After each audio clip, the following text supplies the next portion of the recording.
हा नमस्कार. मी सावरगावी ओमप्रकाश रामराव जगळपूरहून बोलतोय.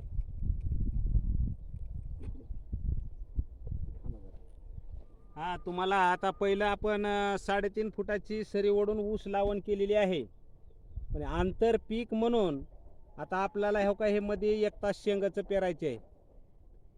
शेंग आता उन्हाळी शेंग हे टॅग 24 कंपनी शेंग आहे, टॅग 24.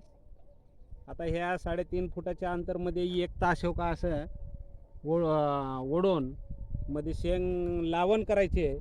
ओढण्यासाठी हो का हे असं नांगर कोळप म्हणा की हे नांगर सरत हो का असं बैल नसल्यामुळे हो का असं ओढायचं आणि असं तास पाडून घ्यायचं.